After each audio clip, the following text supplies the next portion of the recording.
You guys heard him, right? You thought that was me or something. Thank you all for coming. Appreciate the series that's been set up here by USC. I do have a couple of announcements to make before we get into this conversation with former Mayor Antonio Villaraigosa. This Thursday, April 4th, former Secretary of State John Kerry will be presenting a keynote address for Climate Forward, Navigating the Politics of Climate Change, the conference that's going to be held at Bovard Auditorium. And Senator Kerry will be sharing his experience negotiating the Paris Agreement on climate change, as well as his vision for climate progress. The event is waitlisted, so arrive early to guarantee you a seat. Tonight's event is being broadcast on Facebook Live. So just for all those privacy concerns out there, you are going to be out there on social media. C-SPAN, of course, is carrying it with us as well. And I'm delighted that all of you are here and will be enjoying this conversation with a good friend of mine and somebody who I've come to work with in various capacities as both a friend, supporter, and sometimes adversary in all the best ways, which we'll talk about in just a little bit. Mostly adversaries. Mostly adversaries. And we'll talk about that a little bit. I think it's kind of important and relevant to this conversation. The idea of bringing Mayor Villaraigosa tonight was to discuss race and the race for White House, the White House, and the emerging field that is coming together. And so I do want to, for the benefit of some of our audience, both here and across the country, talk a little bit about you and your background before we kind of jump into that, if that's okay. It's fine. First of all, it's great to be here at SE again. I taught here or lectured here right after I lost the first mayor's race in 2001, and then after I finished my 2 terms as mayor, I worked here again, lecturing here, and my daughter was here. I'm a big fan of USC. With that, Mr. Villaraigosa served 2 terms as mayor of Los Angeles from 2005 to 2013. Some rather challenging years, both in terms of the recession and some of the growth issues, and we'll be talking about some of that. Mr. Villaraigosa started his career, his professional life, his life in public service, as a community organizer, essentially. Somebody who, as a young man, during your high school years, was involved in social justice issues. We talked and have talked numerous times about everything with marching for farm workers and social justice issues here in the city of Los Angeles. You worked with the Los Angeles Teachers Union, served as the president of the Southern California chapter of the American Civil Liberties Union. Your fights have always been on behalf of working men and women, of people of color, those who are not represented, those voices that have too oftentimes been marginalized. And I think, again, a lot of this is going to be particularly relevant in the course of what's happening in our current political environment. You've also served as a member of the Los Angeles City Council just prior to that, a member of the California State Assembly. You became the second Latino speaker in history. As somebody who was in the Capitol at that time, we kind of looked at you and some of your identity as really kind of the first Latino speaker. I don't know if it's appropriate to say that or not, because of some of the issues that you were unabashedly championing. In many ways, you were a progressive when it was not a popular, when progressive was a bad word. And I can recall regularly how scared Sacramento and a lot of folks in town were, what it meant to have a Latino who was setting kind of the left flank of the national political discourse on a number of the issues that you championed. And, of course, you ran most recently for governor of California in 2018. Well, let me just say, I was the second, not the first. Cruz Bustamante was the first speaker. And let me go back a bit. I started at 15 years old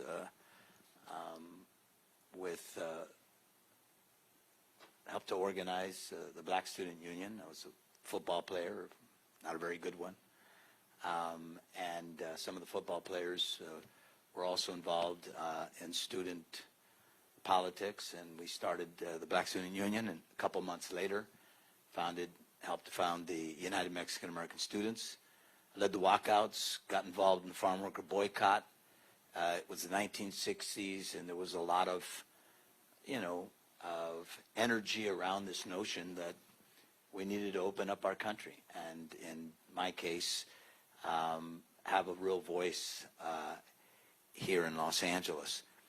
And was a labor leader after that, as you said, a community organizer and a labor leader for 25 years before I got elected. So when people talked about, how I rose so quickly to the speakership 3 years after getting elected, I tell people it's because I had been around.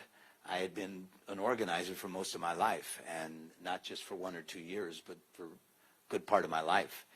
And didn't actually get elected until I was close to 40.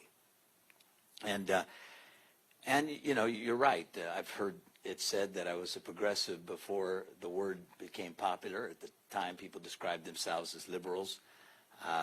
Many of us described ourselves as progressives. I was championing issues like assault weapons in the 90s, the criminal justice system that was broken, that disproportionately impacted, blacks, Latinos, and poor people. The prison building environment that we were in. Author of the largest expansion of health care since Medi-Cal at that time, and that was the Healthy Families Program.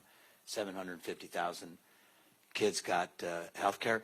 And largest school bond in U.S. history while I was in the legislature. And what was important about it, it was the first time that we put money in urban schools. We used to pass bonds, and the money would go to the whole state, and it would go to the places where there was growth, and that was the suburbs. So people in the inner city would vote for that, and I changed that.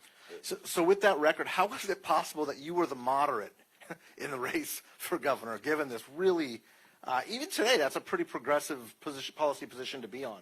You were at the forefront of these issues back in the mid-1990s when this was not popular. It wasn't not just popular nationally. Those were not particularly politically popular issues in California. That's right. There's no question about it. I think because we put people, we love labeling people and put them in categories. And because while I am a progressive, I'm also practical. I was mayor of Los Angeles in the worst recession since the 1930s. The economy was in tatters, and I had to make a lot of tough calls, including calls against friends. Because, what I mean, powerful unions is an example. And although I had come out of the labor movement, I was not just a community organizer, but a labor leader, we were going bankrupt, and I had to make tough decisions. So because of those decisions, people put a label that, wasn't accurate, but, sometimes that happens. Do you believe that as speaker specifically you were viewed, and we're going to get to the mayor's, your tenure as mayor in just a bit, but as speaker, you work for the ACLU, you marched with the United Farm Workers, you pushed to expand health care by an additional 750,000 people, you champion issues like prison reform and law enforcement reform. Immigrant issues. In 1994. Food stamps for legal immigrants, because at that time it was illegal. I did SSI for legal immigrants as well. Nobody was talking about that. Being a Latino speaker, did it make it easier to champion those issues or more difficult to champion those issues? Well, first of all, I was never a Latino speaker. I was a speaker for everyone. And that's probably why I was identified nationally as somebody. I was a coalition builder. I started out, I said, with the Black Student Union. I was a part of the Third World Coalition when I was at UCLA. I was always someone who understood that strength comes in building, a broader base of support. And so I was proud to be Mexican. I'm an American of Mexican descent. I've always been proud of my heritage. I was involved in a lot of community organizing around in the Latino community, but I knew that it was important in a city and state as diverse as California, as diverse as the city of Los Angeles and in our country, that I needed to be a leader for everybody. I knew there was a lot of fear and trepidation about being, if not the first, someone who was breaking a glass ceiling. And, I understood that to allay some of those fears, they had to see me as someone that I was, someone who was going to work on behalf of everyone in California, not just from people from my own community. So you said, and I think somebody who has watched your career over the past 20, 25 years, I understand completely what you're saying when you say, I wasn't just a Latino speaker. Do you hear Democrats talking about that this way now, especially in the light of this historically diverse field for presidential contenders? Good friend of yours, Senator Harris, for example. One of, I think, the most fascinating things about her rollout was she starts as a pre-rollout at Howard University, clearly saying, this is something that I'm going to celebrate. We're not going to walk away from my African-American heritage. She announces formally on Martin Luther King's holiday. I mean, this is not subtle imagery. We weren't subtle back then either. Okay. I remember they did a column.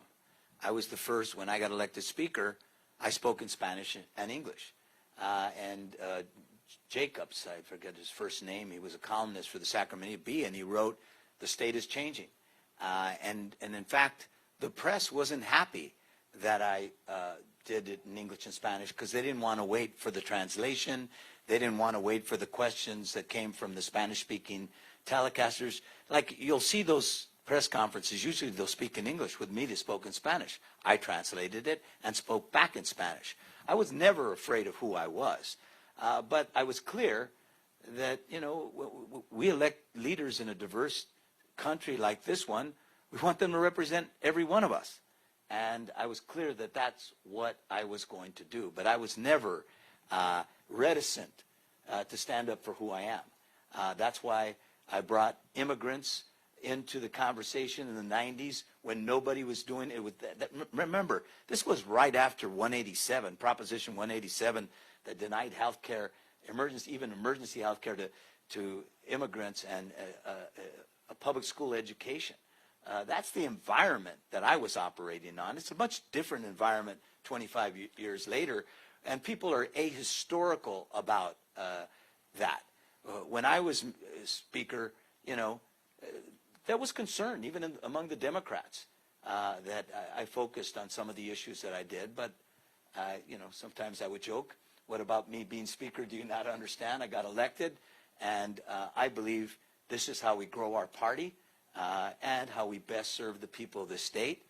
But I was never, ever reticent. So when I ran in 1994, Prop 187 was on the ballot. I was opposed to it. We had done polling. It was your first run for elected office. It was going to pass. 3 strikes were out was on the ballot. I was opposed to it. We knew it was going to pass. I was against the death penalty. The majority of people in the state were for it. I knew it. I articulated all 3 in the course of my campaign.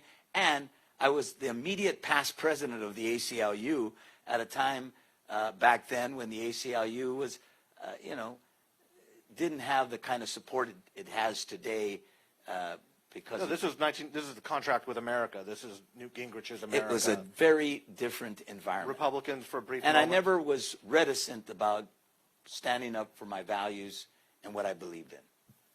So fast forward, you mentioned Senator Harris.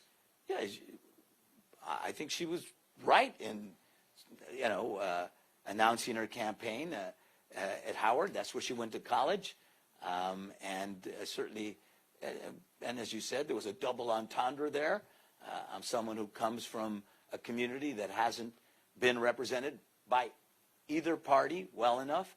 I've often said with respect, I know this issue is about race. I've often said, Republicans demonize Latinos, and Democrats, Latinos are invisible to them. And we see that by how little they work to invest in the Latino vote, or in this last election, even in the African-American vote. And so, you're right. Fast forward, you see who I've been my whole life, including as a young man, and then you run in a campaign and people put you in a box, and they say, well, he's a moderate or even a conservative, and it's noise, frankly. Do you see a lot of similarities? I know it's a trite question, but I think it's important between what was happening in California in 1994 and what is happening nationally now? Without question. Without question. Look, you know, California is a bellwether state. What happens in California will ultimately happen in Idaho. I've said that many, many times in the 90s, by the way, and the 80s before that. There's no question that the immigrant bashing that you see happening today across the country, happened 20 some odd years before that, 25 years before that in the 90s here. And it didn't start with Donald Trump, as some people think it started with Donald Trump and the Republican Party. I tell people since the end of the Mexican-American War, bashing Mexicans and immigrants has been, a part of the fabric, the political fabric of our nation. And that's why I've always fought for a country to be all that it's held itself out to be, a country that really is a place where all men and women are created equal, and where they have the same opportunity to a better life, to liberty and freedom and, that American dream. So after 1994, you're elected in this environment. You become a speaker. Majority whip. Majority whip. A few weeks after I got elected. Majority leader 2 years after I got elected, and speaker a year later. And a very successful speakership. Again, I think you, at least politically, for the Democratic Party and where you were at, the wing that you represented. And what ring did you represent again? I was on the Republican side of the aisle as a young staffer trying to stop you every step of the way. Not very successfully, I might add. But I want to move now about 10 years after that, when you decide you're going to run for mayor of Los Angeles. The speakership has ended. You find yourself on the Los Angeles City Council. Oh, wait. City Council was after my first run for mayor when I lost. I'm sorry. So when I decided to run, I was Speaker of the Assembly, but nobody really knew who that was. Like today, most people don't know who Speaker of the Pro Tem is, because the nature of the way we cover politics, which is a shame. Speaker of the Assembly, only about 9% of people in Los Angeles knew me. About 3% would vote for me. The main candidate I was running against, 77% of the people knew him. About 46%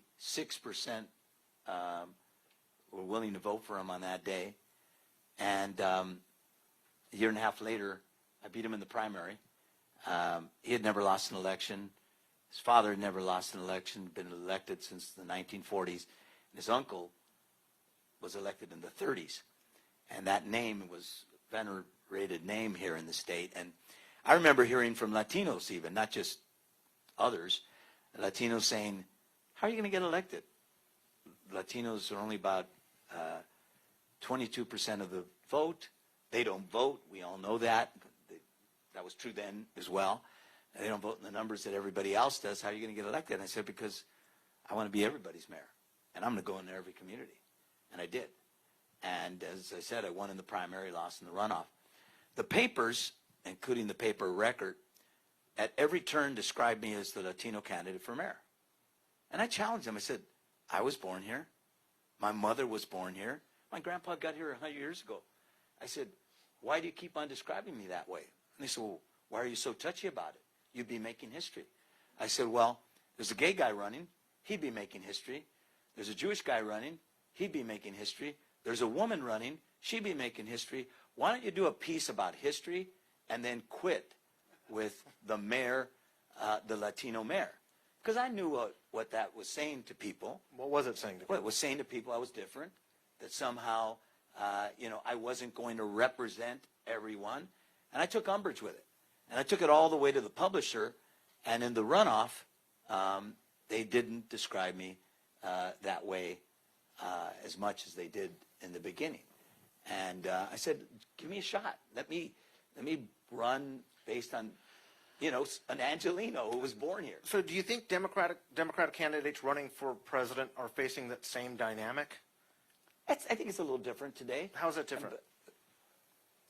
I remember, part of the thing about race here, particularly with Mexicans,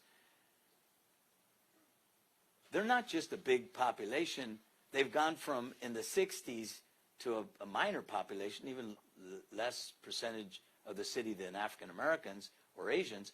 to today, where they're, the largest, half of the population. Yeah. There was a lot of trepidation about what it meant.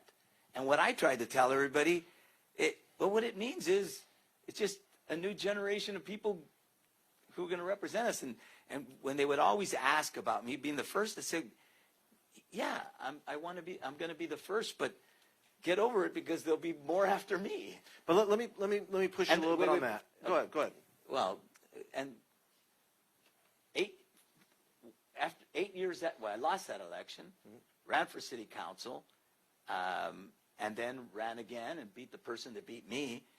8 years later, the person running for mayor, our current mayor, actually talked a lot about being Latino. I tell people, wow, a lot has changed, because the acceptance of that when I was running was much different. It was a different dynamic.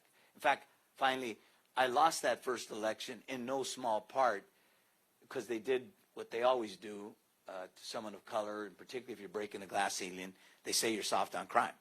Because I had voted, against the death penalty, sometimes 79-1, the only person, and they did a commercial where they showed the votes, and it would say 79 votes green and 1 red. And I voted against the death penalty because I wasn't for it. I don't believe in it. I think it discriminates, and I think it doesn't work. I don't think 2 wrongs make a right. And I've argued that since I was a kid. Oh, at least in college. Right. All respect. So let's talk about that a little bit, because the Democratic primary is still dominated by white voters. Yeah. Not just, in the Midwest and in the South, but in California. And things have changed. Los Angeles is not like that. Latinos are the largest That's what I ethnic meant. plurality. Los Angeles is not like that. Places in the South and other places around the country still are. But why is it? What has changed with the country, or our basic understanding of race, at least in the Democratic primary, where it's still so overwhelmingly white, but now there's this more leaning into your ethnicity, where you had to be a little bit, you were never afraid of it, granted, but you did have to take it back to the publisher to say, hey, look, I'm more than just a Latino candidate here. You're going to have to change this narrative. Well, I think everyone, if you remember Obama's campaign in 2008, he always made it clear. He wasn't a black candidate. He wanted to be president of the whole country. Is Kamala Harris, but isn't Kamala Harris saying something a little bit different? I haven't followed enough of it. By the way, she had a great launch, probably the best launch of any of the candidates. She's been a friend a long time, a lot of respect for her. But I haven't followed the race to that extent. I will say, it is different. Millennials don't see race in the same way their parents and particularly their grandparents. Things have changed. There's no question, and for the better. But do we still have racism? Of course we do, and a lot of it. Is there still, is a candidate of color, sometimes in a fighting with one hand? Yeah. It's still a place where, you got to be better than. You just do. My mother always would tell us that when we were kids. You have to work harder, and you got to be better, because with some people, not everybody, it's changed, and a lot of good people in our country, and I love that it's changed as much as it has. But there's still, you see it, in Charlottesville. You see it in this reaction against taking down these monuments to hate, slavery, and racism. There's still a lot of residue of, 400 years of slavery and, discrimination. So how do you reconcile that with the results of your last run for office? A year ago, you run for governor of California. Primary is what the primary is. Historically diverse set of candidates in the Democratic primary also. The white progressive candidate, Gavin Newsom, goes on to become governor, wins overwhelmingly with white progressive precincts. 3-1. 3-1. Among whites. Amongst whites. White Democrats. White Democrats. John Chung, Asian candidate, wins commandingly in Asian precincts, Asian cities, Asian communities. You win by very wide margins in Latino precincts and with African Americans. 2.5 to 3 to 1. 2.5, 3 to 1. So it's not. I also won the black vote. Yeah. So we're not talking about marginal differences. These are, each candidate was winning by very wide margins with people who shared not just their last names, but their race, their ethnicity, their heritage with them. What does that say? You know, I think all three of us, or four of us, there were four main Democratic candidates. I think we'd all say if we were sitting here, because they're all good people, a lot of respect for all three of them, I think we'd all say that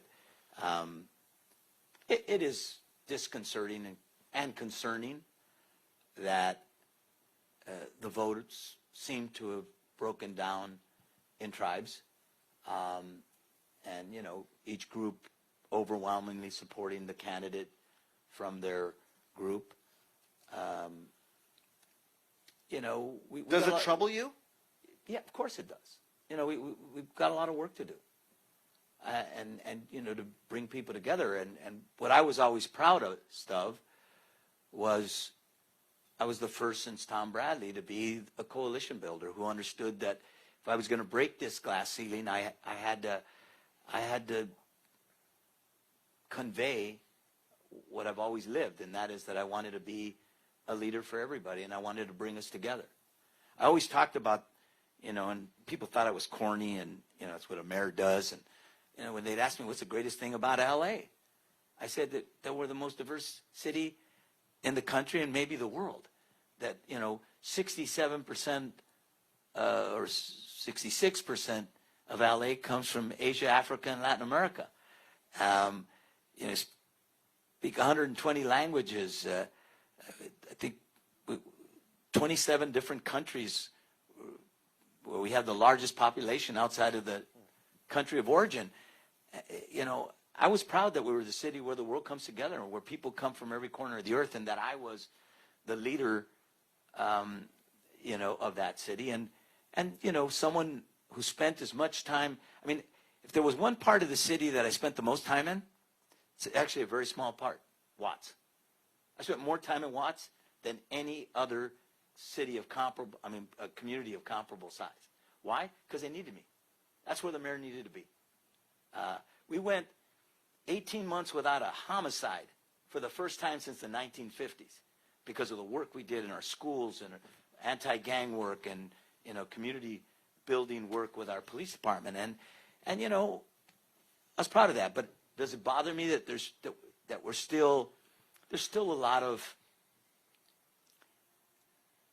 identification around race, particularly including among the majority race in this country? Yeah, we should all be concerned about it, because the hands of time only go forward. We're not going back to the time when most of us were from Europe. Those days are over. But the days ahead could be even greater, because what we personify as what we represent as a country is a place where it doesn't matter where your father came from. Or in my case, it doesn't matter if you didn't have a father. Or in the world that we live in today, that you have two fathers. You know, you know, we strive to be a country that judges us based on the content of our character, but we don't meet that, you know, goal yet, that standard yet. Do you think that the politics of the American left are overemphasizing the identity politics, the differences amongst us that lead to these electoral outcomes? The policy differences between you and Gavin Newsom and John Chung were not 3 times different. No. But each community was voting, again, overwhelmingly for what they perceived as clearly one of their own. Some of that is that reaction to what the Democratic Party is telling us? No, I don't think so. I mean, first of all, you know, this notion of identity politics sometimes gets a bad rap. Mm-hmm. I mean, look, if we want to be all that we hold ourselves out to be, if we want to be that place where we really all are equal, then we got to acknowledge we're not there yet. And we've got to acknowledge that we've got a lot of work to do to be a place where Opportunity America is a reality for a broader cross-section of people. So those communities of color have every right to stand up for the notion that we want equality, not just equality under the law, but equality in reality. By the same token, you know, there's a lot of white working class people that aren't living that dream either. And excluding them, isn't a winning formula, but two, isn't the society we want either. We want one where every one of our kids have a shot at a better life. And so, I often hear, should we be for the white voters because they're the majority, or should we focus more on Latinos and African Americans and Asians? And my response, and Native Americans, by the way, and my response is, why can't we do both? I mean, why can't we speak to an economy that's not working for enough people, particularly people of color? Why can't we speak to the fact that more and more the Opportunity America is becoming elusive? According to the OECD, we were in top 1, top 3, top 5 for a long time. Today we're 16th in the world, where you start at the bottom and go to the top. And, we've got to do something about that. So I think you can do both. And I think we need our politics to be about both. I'm a Democrat. I chaired the Democratic Party convention, unabashedly a progressive, notwithstanding with, some of the noises about me. But I do believe what we're striving for is a society where every one of us counts and every one of us is represented. And we're clearly not there yet. Can we talk about Latino candidates? Real quick, Kai, I want to talk about Beto O'Rourke. It's funny because when I first heard about him, I wasn't seeing a lot I don't watch a whole lot of TV. Yeah. And I read a lot. Yeah. And I heard he speaks fluent Spanish, Yeah. and his name is Beto, and he's from Texas. So I just, maybe a stereotype, but I just thought he was Latino. And then over the course of his election, I realized he wasn't. And what does that say? Well, I'll tell you, hey, good for you that you thought you're representing a community in the south of Texas, and many of whom are Spanish-speaking, and you thought it important enough, out of respect for that community, that you learn Spanish. What a good thing. This is the only country, advanced, one of the few countries, where, we don't speak multiple languages. We should be speaking 2 and 3 languages. And by the way, when they wrote that article, when I was speaker, about me being the first ones, Yeah. I said, yes, today we speak English and Spanish. Why? Because the fastest growing community in the state. But in 100 years, Asians will be in, the next speakers should speak Chinese as well. So from my vantage point, I think the fact that he speaks Spanish as well as he does is a great thing. No criticism to that. Do you think in some ways Beto's becoming the first major Latino candidate, despite Julian Castro's involvement with you? I don't. Bill Clinton was the first, right, African-American president? Well, there's an affinity there, right? Well, look, if by that you mean this, Bill Clinton grew up with African Americans, was comfortable with African Americans, and Beto O'Rourke has grown up with Latinos, is particularly Mexicans, is comfortable with them. Yeah, but I wouldn't say he's the first Latino, because he's not. And I don't think he would say it either. But he's certainly somebody who's comfortable. Now, a lot of people don't know this, and maybe don't even agree, because his politics didn't always show it. But George Bush was very comfortable with Mexicans. Anybody who was around him knew that.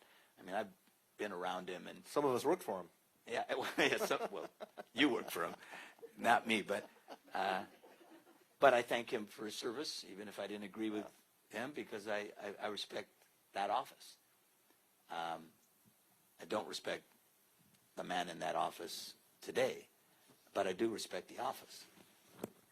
There has been, and you alluded to this earlier, there's been a really remarkable split, especially with millennials of color, is that a word? Gen Zs, a lot of our undergraduates, who don't really have the same Homophobia,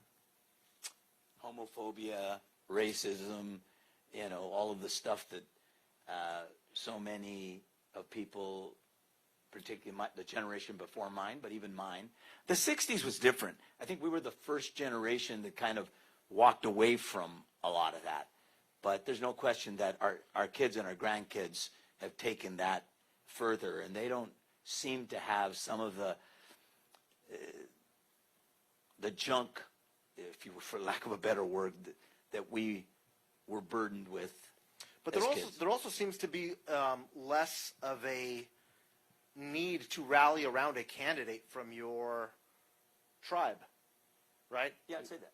And, I'd say that's true. how do you reconcile both of those?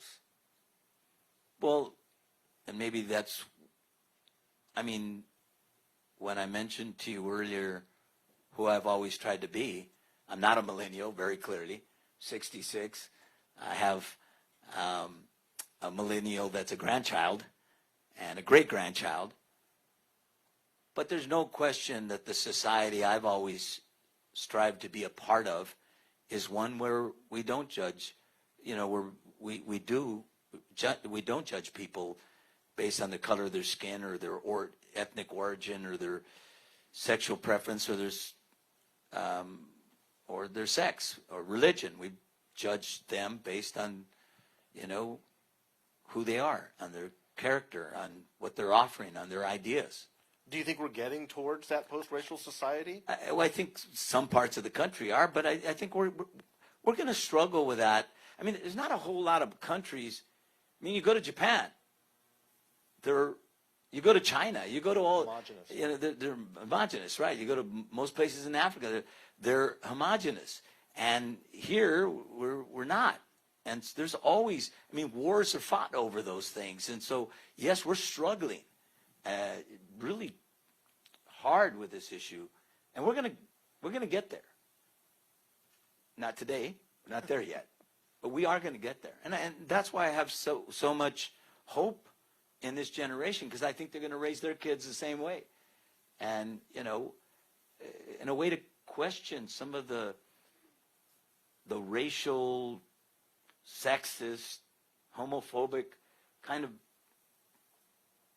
ideologies, we grew up with. We haven't spent much time talking about the Republican side of the aisle, but I do want to ask... Or the candidates, and I know you wanted me to talk about the candidates a bit. So. And we can jump into, and should jump into a little bit more of that, but can the Republican Party come back and can it have a winning message to a more diverse America? And that's why it's good to be here at SC. And some of you are history majors. I mean, the Progressive Party at the turn of the century was not the Democrats. It was the Republicans. It was Lincoln who led, the nation and was willing to fight a civil war over the issue of slavery. It was not the Democrats. Really, even in the 1960s, it was Republicans with Democrats who voted for the Civil Rights Bill. A lot of people don't know that. So things can change, and I hope they do, because what's going on in the Republican Party today, they've been, hijacked by a man who's not really Republican or Democrat. He's for him. He's a narcissist, a misogynist. I don't think he has politics. I think he really cares about it. He just wants to win. And So the fact that they've been hijacked this way is not good for our country. You know, the fact that so few of them will question a member of their own party in the White House is not healthy for our country. So I do hope they change. You know, again, you know, maybe the moderate label came from, you know, it's like, I don't want to hate on Republicans. You know, I want to win them over.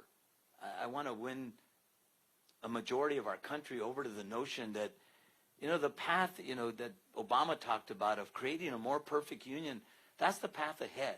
That health care is a right, not a privilege. That everybody ought to have it. That we ought to have, you know, humane immigration rules. Every country has immigration rules. So the notion that we shouldn't have them or that we should have open borders, it's ridiculous. Every country in the world has, you know, immigration policies and a border, and they should be secure, particularly in this era. But they should be humane. They should reflect our values. You know, if we want to do something about immigration to the candidates who are running, well, we ought to invest in the center countries. You know, when we wanted to build up Europe after World War II, a devastated Europe, we developed the Marshall Plan. If you want to deal with immigration, you don't put up walls, you build bridges, and you make investments in communities that are sending them people here in great numbers. I mean, the truth is, more Mexicans are going back than are coming forward. That's just the truth. And yet, we have a person in the White House who calls them rapists and criminals. And we need to be smart. And we need to be the country that really does reflect our values. So once again, we can be a beacon of hope and light to the rest of the world. Would it be... and I think under this administration, you know, there's a lot of questioning of whether we are that country. That's a good point. Let me, I'm going to ask one more question, and then we'll open up to Q&A, if that's okay. It's always okay. I love Q&A, particularly from them. It's very early in the Democratic primaries, but most of the polling, and again, take it for what it's worth, would suggest that some of the front runners, at least at this point, are white men. Whether it's Joe Biden, who has yet to even announce, or Bernie Sanders, or Beto O'Rourke.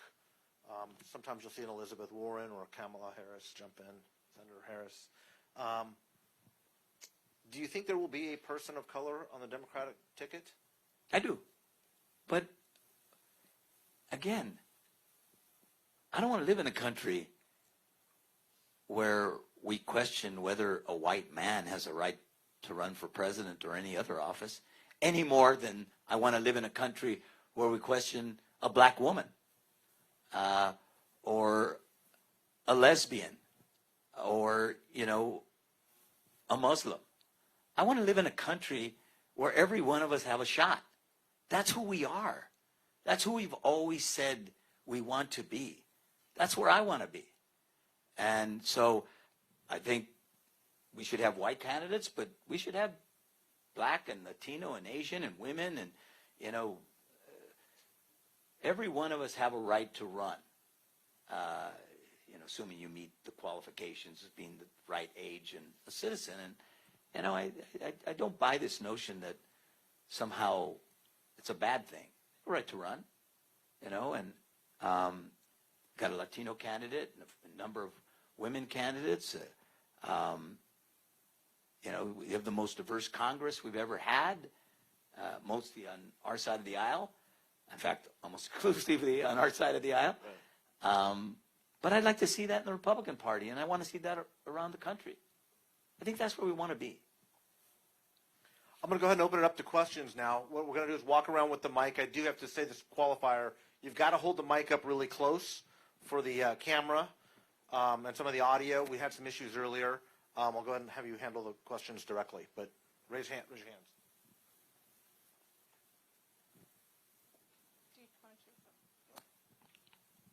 Hi. So, Mayor Villaraigosa, you characterized Donald Trump as someone that is not a true Republican and who has hijacked and does not represent the GOP.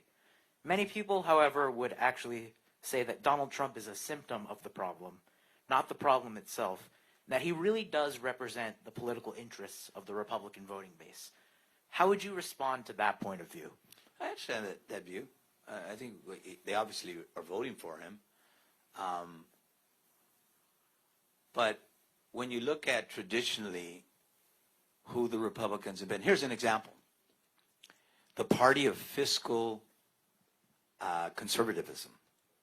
We just voted for a tax cut in the House and the Senate that is sending our deficit and our debt into the stratosphere. Usually, what you do when you do tax cuts, of that, you cut something else so that you can pay for it, or you raise money so that you can pay for it. They didn't do that. Across the board, Ronald Reagan did the last major immigration bill. He was a Republican. So that's what I mean by he's hijacked the party. Are Republicans supporting him in big numbers? Yeah. But I don't think he reflects who they used to say they were today. Gentlemen, I'd like to ask a personal question of both Okay. of you. You mentioned, Mike, at the beginning, you were adversaries. And I think you probably have a story between the two of you. How did you go from adversaries to people who seem more and more alike and have sympathy with each other? Because maybe that is a story that all America should know, and maybe that's what we need, more people coming together from across the aisle. Well, he's agreeing with me more as we're getting older, I think is what it means. Look, and thanks for the question. My career started in Sacramento as Mayor Villaraigosa was becoming the speaker. I'm a Republican. I've worked in Republican candidates' causes and issues most of my career up until very recently. And Antonio and I actually have a lot of a lot of stories we could tell about some of the challenges that we had in working together. But it was never personal. That's what I understood about then Speaker Villaraigosa right away. And we also shared a lot of common beliefs about the poor, or about the need to help our fellow man and the least amongst us. We just had very, very different ways of approaching those solutions. I think what it really comes down to is I never questioned where his heart was and what his goals were. And as long as I could believe in that, even if I couldn't support him on a lot of policies, I could support him because he was still advancing that broader agenda. And then, over the course of years, I think as the parties, this is my opinion, as both of our parties started to kind of separate and move towards a more extreme position, certainly mine on the Republican side, I found that there was a lot more that we had in common than we were disagreeing on 20 years ago. And so the aspirational brand of talking about working class people, finding a policy solution and a framework for education reform, to find work for people who weren't going to work in the high-tech economy, for finding a place for everybody, spoke to me. And so I worked for him. First time I ever worked for a Democrat. And one of the best campaigns I ever did. One of the proudest campaigns I've ever worked on. So that would be my answer. I think I didn't pay him for 3 months. Look, I'm a big believer in, when I left the speakership and my record, as you said, I think certainly the most progressive speaker in the 90s, and put forth a lot of the things that became the foundation for what they've done since then. But I remember leaving the legislature and Democrats and Republicans getting up and saying goodbye, and I said, I've learned a lot. I started out as the guy who demonized the Republicans. I was the Democratic firebrand, if you will. And I said, and I leave today realizing that there are people who I vote with every day, Democrats, who I wouldn't invite to my home for dinner. And there are Republicans who I never vote with, who I would. I learned that people are people, and over time I've got to know Mike and see that he's someone who cares and wants to make a difference. And we didn't have to agree on everything, and so I asked him to be a part of my gubernatorial campaign. He was part of a team of really talented people that didn't get enough credit, maybe because of the outcome, but certainly I have a great deal of respect and appreciation for. How about some more students? Yes.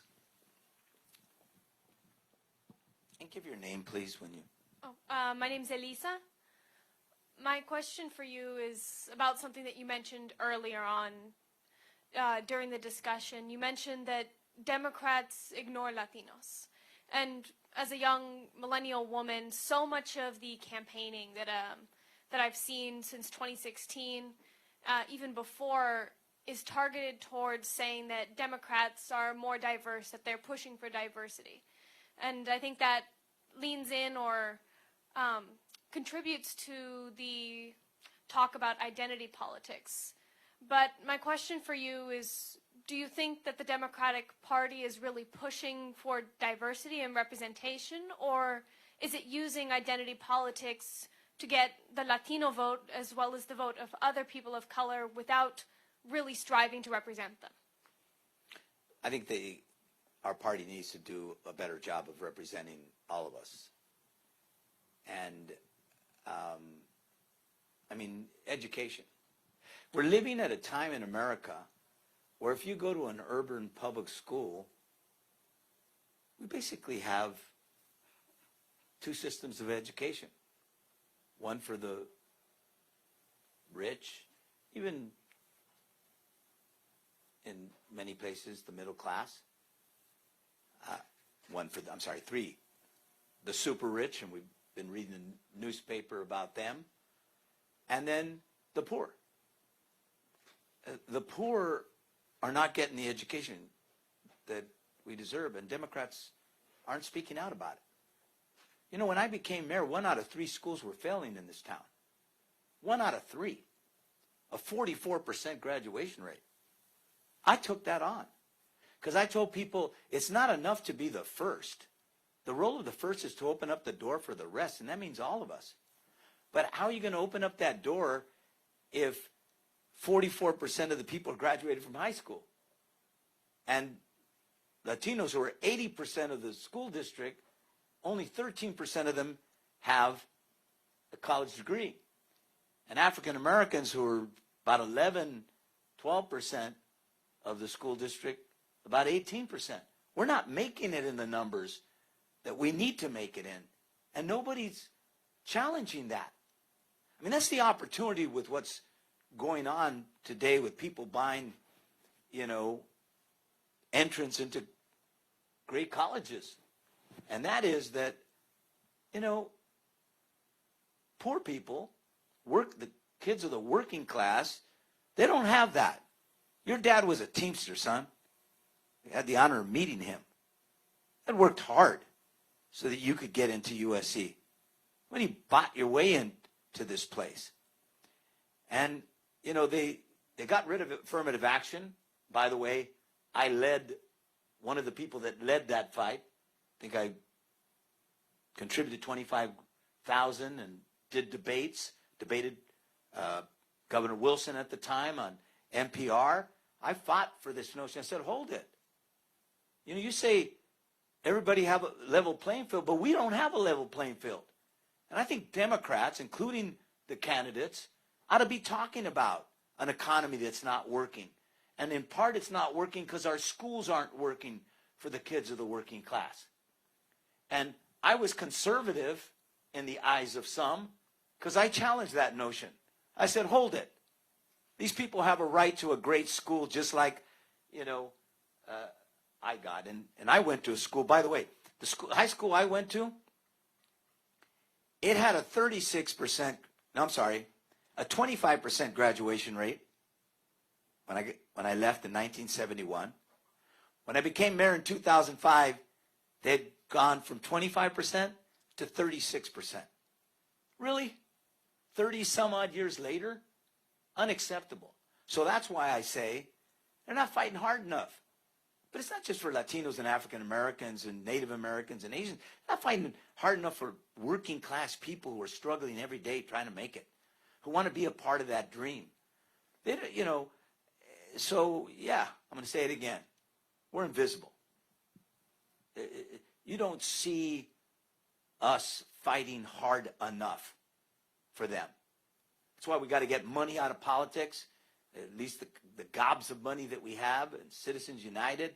It's why we gotta, it is good that we're having a debate, you know, in both parties.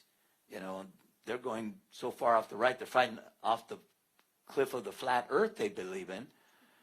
But, you know, on our side too, we gotta have a conversation.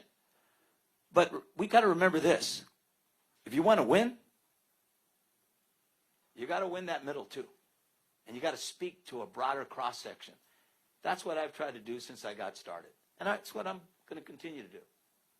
You know, I think we got to speak to a broader cross-section of America. You know, not everybody can buy their way into a great university. But everybody ought to have a shot at a great university, and they don't right now.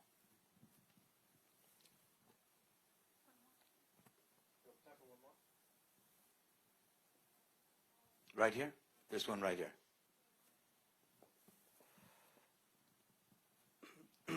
My name is Nick. I believe you met me earlier. So I think that... And I met your dad earlier than that. Yeah, you met my dad about 20 years ago, probably. But, you know, as a young Latino Democrat here in California, I definitely think that some of the issues that impact most people aren't being discussed enough on the state level in Sacramento, such as labor and housing, which are definitely two of the biggest issues affecting the urban areas in San Francisco and here in Los Angeles. So my question to you would be, since this discussion is centered around race, do you think that those two issues would be issues that going forward Democrats should continue to focus on rather than, as opposed to like cultural issues such as marijuana legalization and gun rights? It would be better to try to unite the coalitions of the California Democrats through issues that impact more people like housing and labor. I think whether it's issue of legalization of marijuana or the issue of, you know, what was the other issue you mentioned? No, not labor and housing. You said, gun rights. I think gun rights is important. I was the author of this assault weapons ban. Trigger locks, safe storage, you know, banning Saturday night specials, buying one gun a month. You know, I did all of that and led the legislature, and that became a template for nationally that they've built on since then. So I think we could do those things and should do those things. Immigration. But you hit it on the head. You know, the biggest reason why we're the richest state in the nation, the 5th largest economy in the world with the highest effective poverty rate, and the biggest reason is because of the cost of housing. And if housing is, and particularly buying a piece of the rock, is part of the American dream, then guess what? It ought to be more readily available to more people. So I do think that housing, the economy, have to be our issues. In fact, in the governor's race, I talked a whole lot about this notion that of two Californias, and I did when I ran for mayor too. We got to do a lot more to address the effective poverty rate in this country and in this state. So health care, housing, you know, homelessness, you know, making the economy work for more people, training and education. These are critical pillars that, yes, Democrats ought to be focusing on. It doesn't mean we can't focus on those other things. We should. But our priorities have to be, you know, bread and butter, kitchen table issues that people really care about. And I think if both parties focused on that, more people would, you know, be interested in our politics. You know, I've always said and I got this from Bill Clinton, so it's not me, but I've always said, politics is a business of addition and multiplication, not division and subtraction. The goal is to bring as many people around a notion of a greater America, where every one of us have a shot. So I want to thank you all here at SC. It's always great to be here with you, and I know you tolerate me, although I'm a Bruin, but I love being here. It's a great university, and I want to thank you and the Center for the Political Future. I may be the political past, given the last election, but I'm going to always fight for a better future, so thank you so much. Thank you very much for your time. We'll be around for a few minutes, too. Maybe, Mr. Mayor, if you can answer some other questions, too, off camera. Thank you.